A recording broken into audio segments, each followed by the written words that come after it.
Hey, welcome. This is Playing with Myself on Attack of Opportunity. I'm Trey.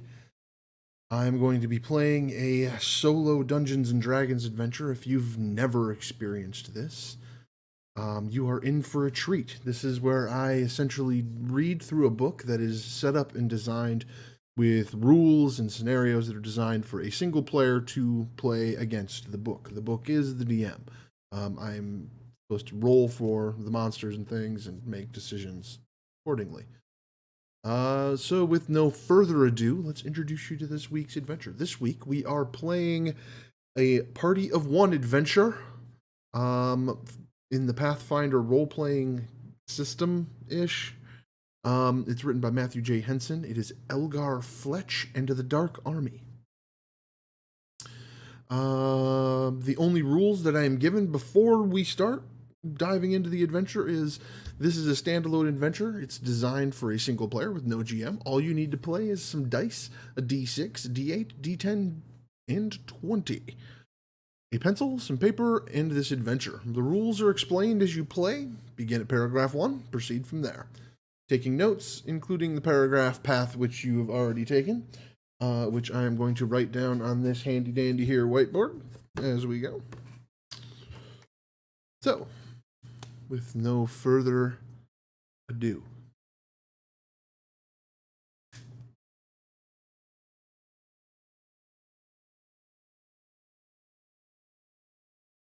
your name is Elgar, and the only home you've ever known is your small village, Elm Creek. Papa taught you how to hunt and trap, and that's provided you with plenty of food to eat and pelts to sell. To those pelts that brought you to Grabe's. It's those pelts that brought you to Grabe's general store. You've purchased all your basic supplies and still have a pouch full of coins.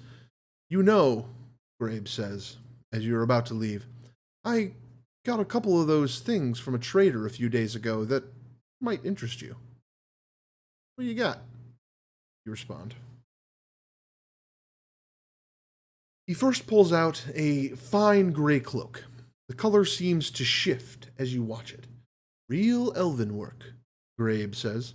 Keeps you warm and hides you in the forest. Then the shop owner produces a fine chain and necklace. This is said to be woven with dwarven magic. It gives you the strength to keep going when times get tough.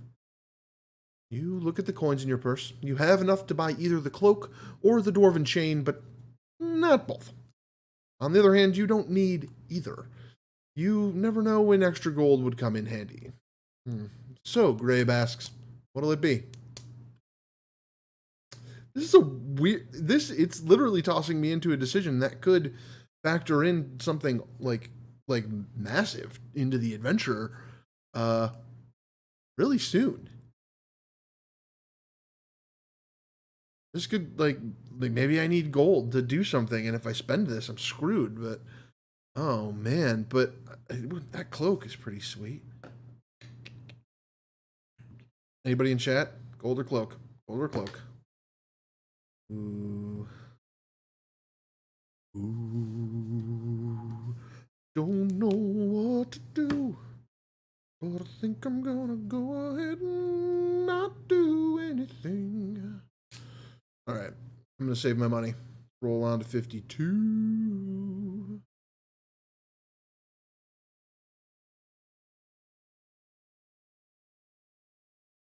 Alright. They're nice, you say to Grabe. But I've got all I need for today.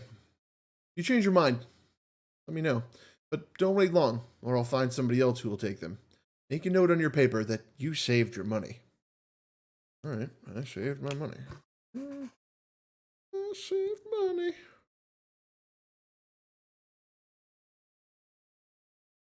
I saved money. Alright, then move on to 37. Pleasure doing business with you, Grabe says. Oh, and if you see Anna, tell her, but don't wait for him to finish. But you don't wait for him to finish. Anna, you're an idiot. You race down the dirt road that leads you through town, cut through the grass. You climb a hill that overlooks Elm Creek. Sitting on top of the hill is the most beautiful woman in the world. Chestnut hair cascades over her silky shoulders. Her brown doe eyes look up at you as you draw near. Then she slaps you. Anna. Elgar Fletch, I slaved over a hot stove cooking these pasties for you. Pasties that have now gone cold. And why would that be? You tell Anna the truth, read 3. You try to make up an excuse, go to 23. Oh, man. Oh, man. Now we have to decide who Elgar Fletch is. Is he a man that would lie to who appears to be his girlfriend? Or a man that would be honest and forthcoming with her and tell her that he was bartering with some general store owner after having hunted? The plot thickens. We will give the chat one moment to help catch up with this decision-making process. Indeed. Though it influences the decision, I'm leaning towards telling Anna the truth. I don't see a real big reason to lie to her here. I was doing nothing. I didn't buy anything strange. I have my money. I saved my money. I made the responsible choice, dear. Yes, I did. We're going to 3. I should probably be tracking my progress. 3. All right. You look down and shuffle your feet. Sorry, Anna. The time got away from me. Sometimes I swear, Elgar, you are the most forgetful. You are more forgetful than a fly on Tuesday. But as soon as I remembered, you say, I ran here as fast as I could. As fast as you could?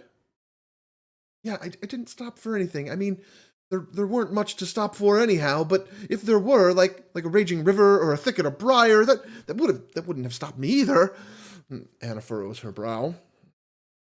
Well, I suppose I'll forgive you this once. Then Anna leans forward and gives you a quick peck on the lips.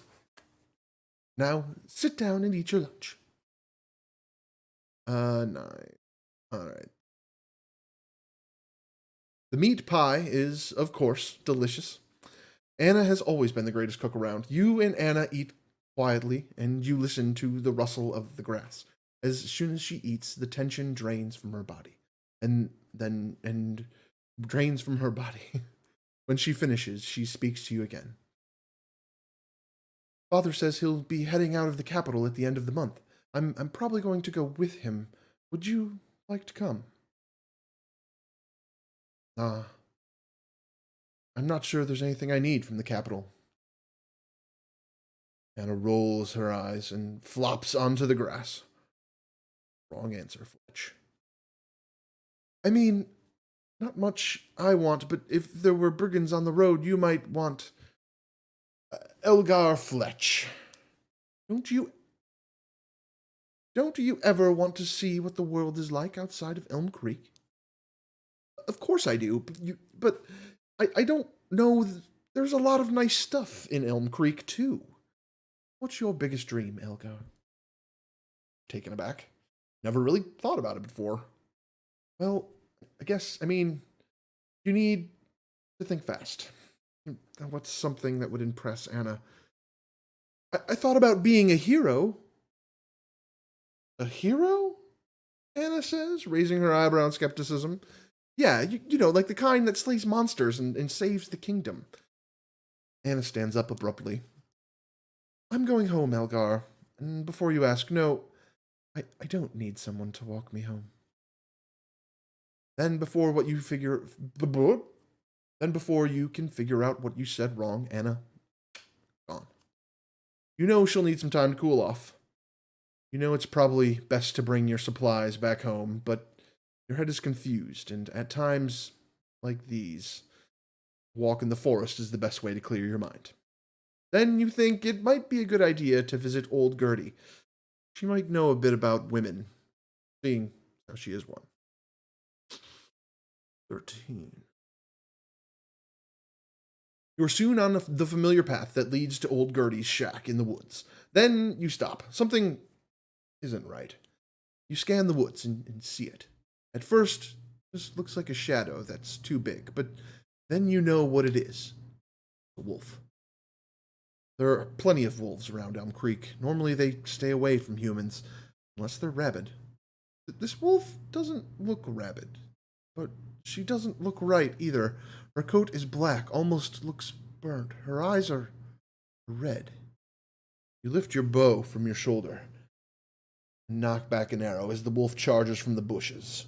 Roll a 20-sided die. First roll, 12. If you roll a 7 or higher, go to 58. 6 or lower, 4. We're going to 58, friends. 58, friends. Sound off in chat if you're here and watching. Let me know what's up. You know, how's your life? Your arrow grazes the wolf's side. She yelps in pain, but doesn't turn away from her attack. You just hit the wolf and caused her damage. This is the rule voice, by the way, if you weren't here last week. You just hit the wolf and caused her damage. Roll 1d8 plus 3. Roll your... Oh, don't need to read that part. To determine how much damage you have dealt. This adventure uses hit points to track how much punishment somebody can take. The wolf started with 13 hit points. To find her current hit points, subtract your damage from a total of 13. Mark the wolf's current hit points on your paper. Will do. Okay. Alright, wolf is at 13. Minus whatever I roll on this here d8 plus 3. 4, so that's going to be a 7. She is now at 6. 6. She's at 6. Alright. Going to 5. 5. The wolf leaps through the air, her fangs bark. Make an attack for the wolf by rolling your d20. You rolled a 10. If you roll a 15 or higher, go to 76, 14 or lower. 19, 14 or lower. We're going to 19. You knock the wolf aside with your bow. The wolf misses you. The wolf misses you. Now read 20. You backpedal and give yourself room to loose another arrow at the wolf. You've just played a single round of combat.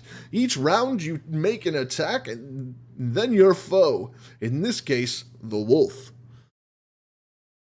An attack hits if the total of the d20 plus the attack's bonus is equal to or higher than a defender's armor class. If the attack hits, the attacker causes damage. This adventure, we already read this part. We're rolling a 20-sided dice.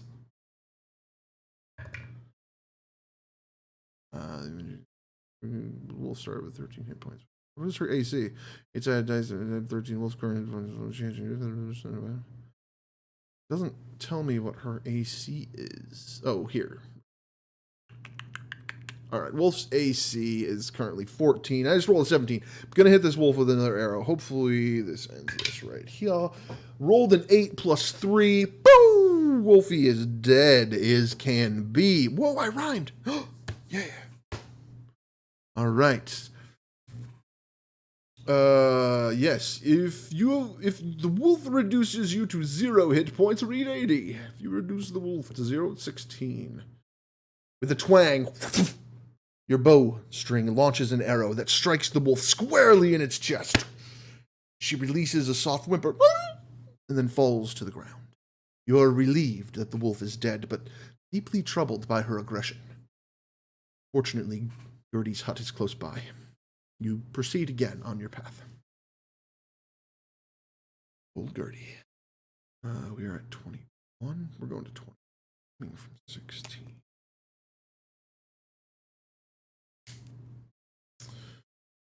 Gertie's shack is a hodgepodge of various woods that she collected from the forest floor, assembled in a dilapidated shape.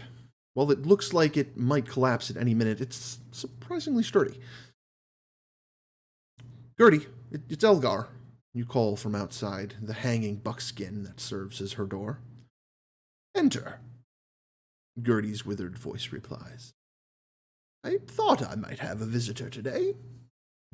You step inside and see Gertie's aged frame hunched over a bubbling pot, where she heats a foul-smelling concoction. Gertie looks up. What happened to you? She asks.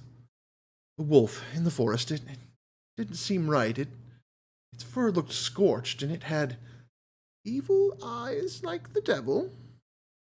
You nod. Oh, did you know? There's been a foul wind in the air these past few days. Death on the march. A shiver runs down your spine. What does that mean for Elm Creek? Gertie shrugs. Maybe nothing. Maybe everything. Sometimes the signs are hard to read. But just because it might pass by Elm Creek, don't unload your worries. Somebody, somewhere, is in for trouble. You think of the words you told Anna earlier, that you wanted to be a hero. You didn't really mean it. Just thought you'd impress Anna, or did you? What should we do? First things first. Did the wolf get her teeth in you? Take damage in battle? No, I did not. Otherwise, read 43. We are proceeding to 43.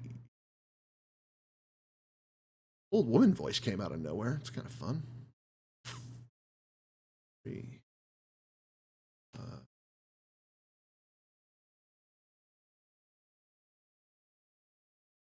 Shake your head. Nah, her teeth came close, but I stayed clear. Even still, it's getting dark. It's best you stay here the night. You start to protest, but realize she's right. It is getting dark, and there are far more than these wolves about. Best wait until dawn to face that. We will proceed to 22. All right.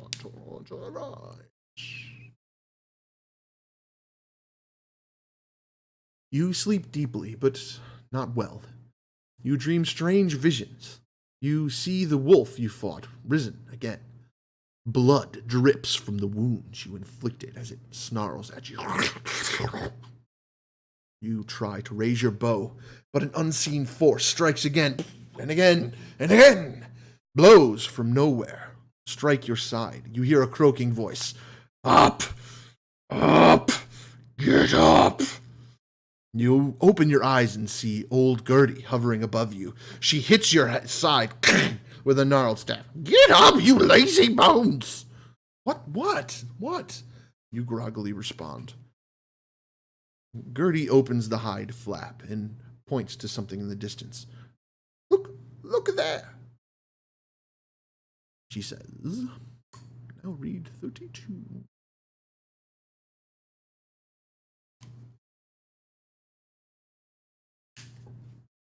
Your body is heavy, but you drag yourself to your feet and stumble outside. You look where Gertie points.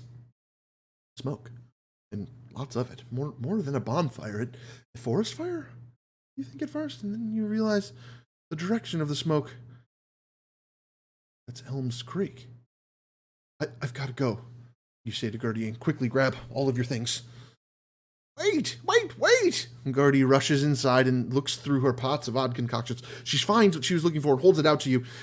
Take this salve. It will heal you. It will heal your wounds. I hope you won't need it, but thank you, Gertie, you say as you take the clay pot, and then you turn and run towards Elm's Creek. You have received a healing salve. Make a note of this on your paper. Healing salve.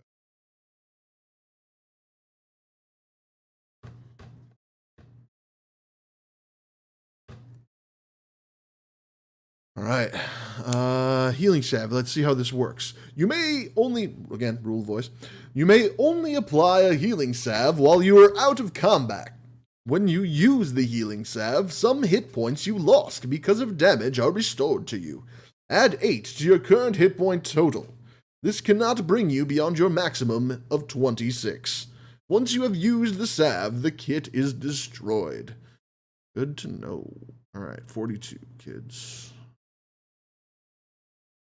Your muscles ache as you force yourself to continue running far beyond your normal limit.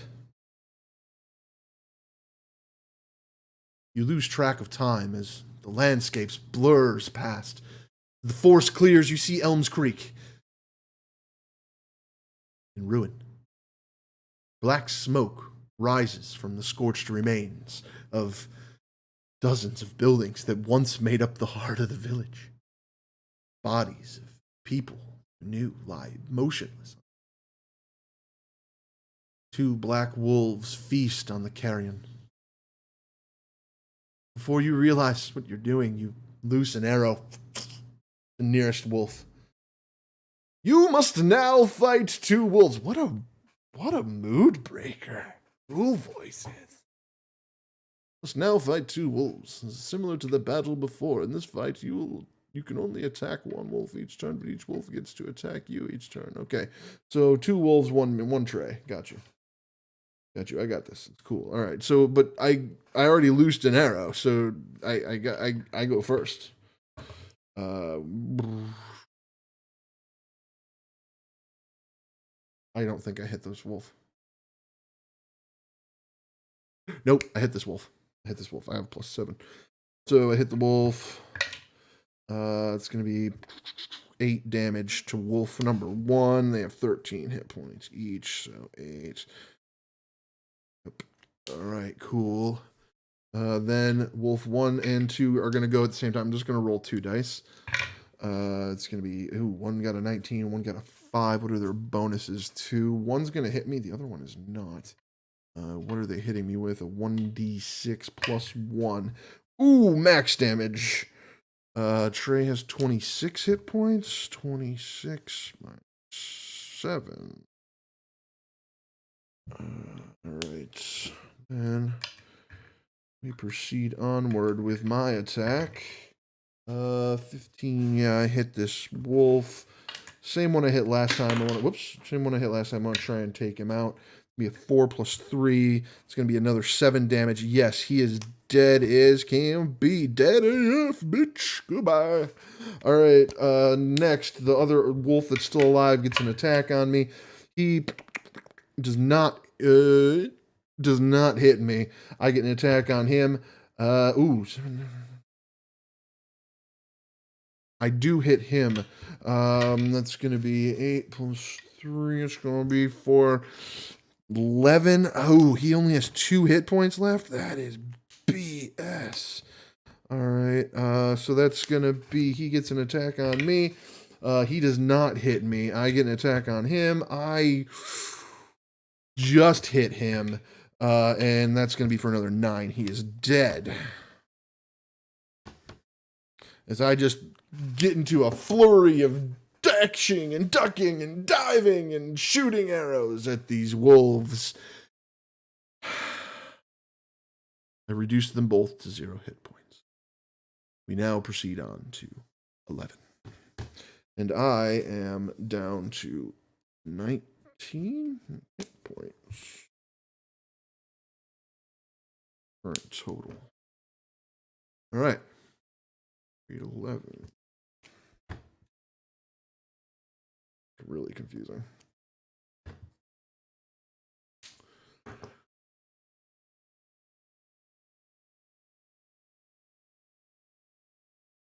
The second wolf falls to the ground. Looking at them closely, you see that these wolves share the same strange look as the one you fought in the forest, with black fur and red eyes.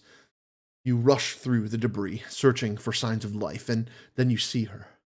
Anna lies in the green grass, her clothes soaked with blood. You rush to her side, clasped her hand. She bears several wounds, the deepest slash across her belly. You see she still breathes, just barely, but then her eyes flutter open. Elgar, is that you? I'm here, Anna. Everything will be all right.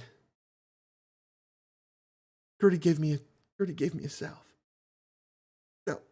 No time. Anna wheezes as blood foams forming on her lips. You must listen, she whispers, barely audible.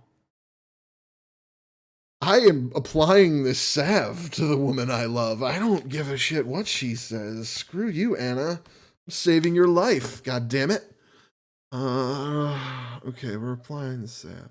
I will listen to what she says. Hopefully she says it while I apply the salve. I can do two things at once. Multitasking, baby. Multitasking. All right.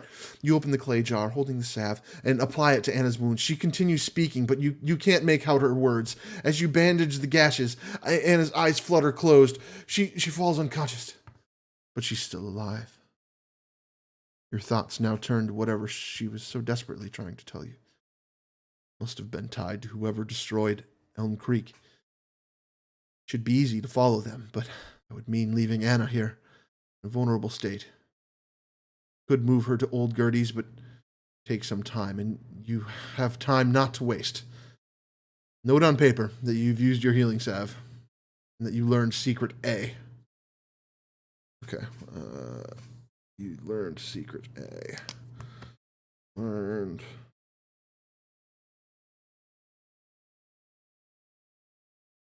A. Okay. If you decide to follow Anna, if you decide to leave Anna and follow the Dark Army, read 50. If you bring Anna to Old Gertie's, read 53. I killed the wolves. Someone else is going to find her. She's stable. I'm going after this Dark Army because, damn it, I am the hero that I told her I would be. 50. Uh, 50. You set off down the dirt road, leading from Elm Creek. All along the path, you see signs that hundreds of men, horses, and wolves passed along this way not long ago. Here and there, you find scorched wood and spatters of blood. At one point, you see a trio of men clad in blood-stained clothes who've been cast into a ditch. Doubtless they were little more than simple travelers who walked down the wrong road at the wrong time.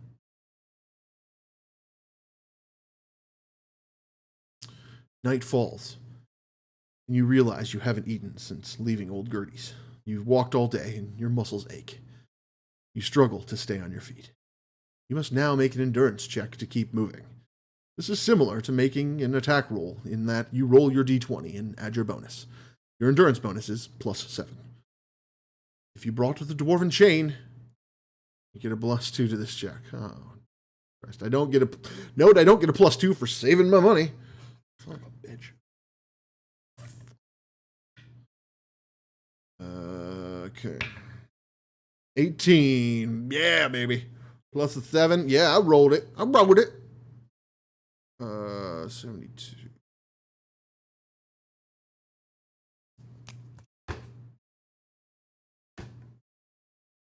Though your muscles ache, you continue your march.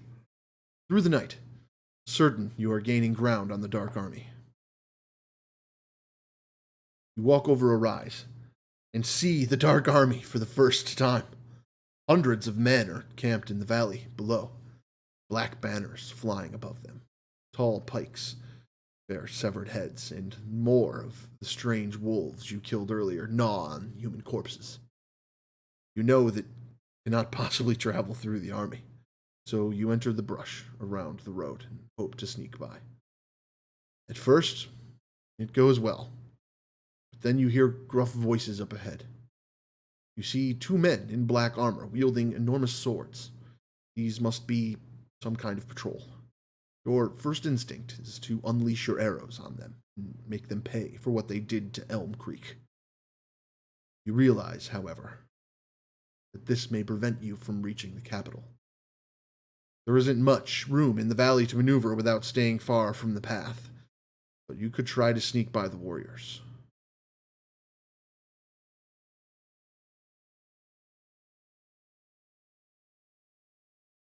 All right, chat. I don't know if anyone's even here, but what do you guys think? Sneak by or attack them? Here's my thought before I get a full response. If I attack them, there's a solid chance I end up having to engage the entire army. I cannot fight an entire army. So, I'm leaning towards sneak by. I think it's a smarter play. Because you got to remember the real goal here is to get through and warn people at the capital that this is coming, so that we can then bring an army to bear against it.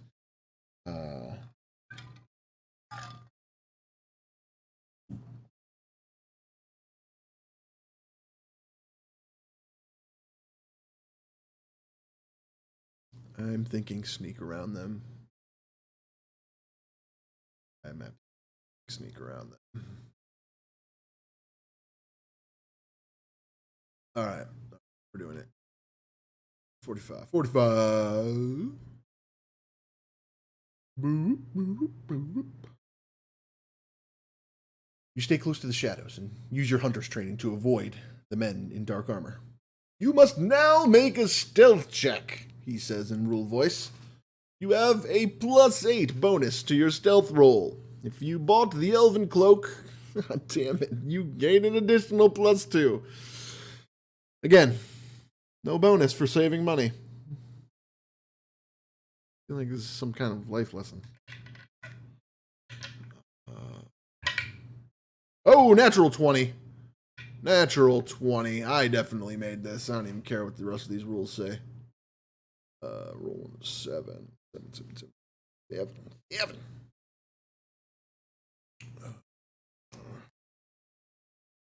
You move silently past the dark warriors without them noticing you. You get by the army with no other difficulties and continue your journey towards the capital. You want... Oh, that was easy. That was so easy. I'm sneaky. You travel along the road for most of the rest of the day. At last, you see the tall towers of the capital city rising in front of you. The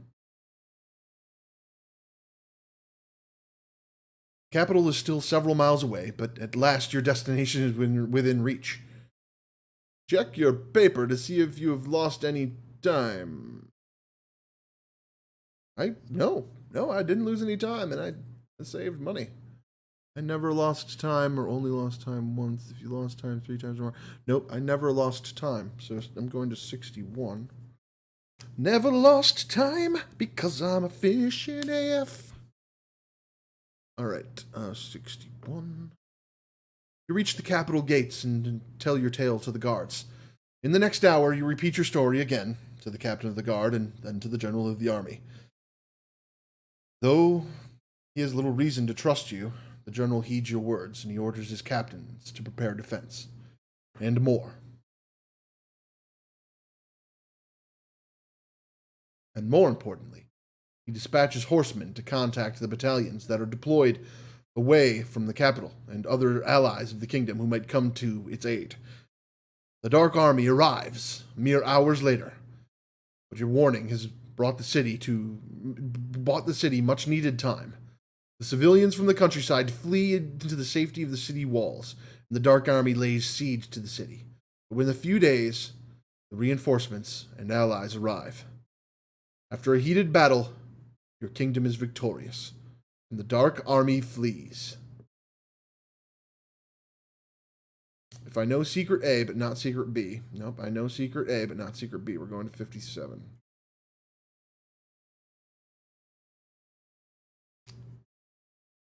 Uh-oh. After the siege. Wait, right? Yep. After the siege, the king himself proclaims you a hero. But you don't stay for the ceremony and celebrations. You race across the battlefields, back to Elm Creek. But the ruins are abandoned. Frantic, you rush to old Gertie's shack. Maybe she knows where Anna is. The place looks untouched by war, and you must rush inside to find Gertie. The most beautiful woman in the world. The place looks untouched by war, and you rush inside to find Gertie. And the most beautiful woman in the world, Anna, alive and well. Anna, I've come back. I have so much to tell you. I was in the capital and the king declared me a hero and... She interrupts you. I survived quite well on my own. Wounded and unconscious in the woods, thank you very much, Mr. Hero. And turns her attention back to the soup simmering over the hearth. The war is over, but another has just begun.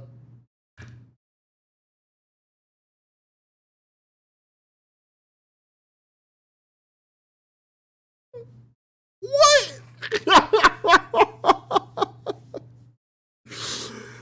That's the end, guys. What?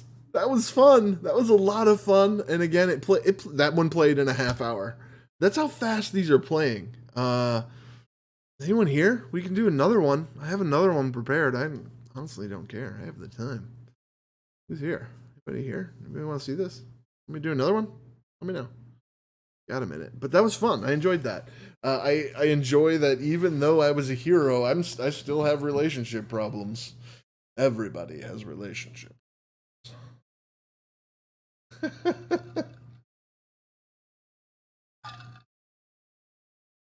was a lot of fun. A lot of fun. Oh, look at that. Good one. Good job, Matthew J. Henson. I enjoyed your adventure, Elgar Fletch, and the Dark Army. All right, guys. I think that's where I'm leaving it tonight. This has been playing with myself. Very brief playing with myself. It was fun. I enjoyed it. We got a lot of cool things coming up next week. Tomorrow we're continuing our Curse of Strahd story arc in the Attack of Opportunity campaign, which we've decided to move to seasons. I don't know if we said that last week, but we decided to move Attack of Opportunity into seasons, and do a different story for each season. So for this one, we will do a story that's going to tie all the season together and bring close somewhere in the 20-ish episode mark. It's going to be interesting. And then next Friday, we're doing a one-shot Star Wars campaign. We remixed Lasers and Feelings to be Sabers and Feelings, and it's going to be a Star Wars-based Lasers and Feelings game. I think that's going to be really interesting. We may do something recurring there with the one-shots there with guest players all the time. So if anyone is out there and wants to play, let me know. Get a hold of me on Twitter, either my personal account or send a message to the Attack of Op account. That's Attack of OP on Twitter. Hit us up. Let us know if you want to play. We're looking for people that are interested in playing in one-shot games, quick games that we throw together, unexpected events, things like that. But yeah, for May 4th, May the 4th be with you, Star Wars Day, we are going to play Lasers and Feelings, or Sabers and Feelings, a Star Wars. That'll be fun. Next week, we have the Solution coming back again at 1 p.m. on Saturday, and this again in the evening. I have one more of these Pathfinder adventures to do. I'm going to keep on the lookout for some other things. I've definitely seen some stuff done in the Fate system that's solo adventure-y, so we may branch out and see what the Fate system gives us to explore as far as the solo adventures go. I think that could be interesting as well. I originally intended for this show to be 2 hours long. That's about the limit that I can do this reading nonstop for about 2 hours before my voice starts to really start to feel it. But yeah, I'm game for whatever we can find. If anyone has any suggestions there, if you know of solo adventures that you've played or that you've heard of that you'd like to see me play, even if you just research them, let me know. Hit me up on Twitter again, at Attack of Op or at Trey Kane on Twitter. You can find me. But that's all we got for tonight. Everybody, thanks for tuning in. I think this was a fun one. It was a good read for me. I got to stretch some voice practice a little bit. That was good. And that's really what this is. This is for me to have fun. This is for me to talk to you guys. Nobody talked to me tonight. That's okay. I know you were there. I know you were watching. Saw you. Bye.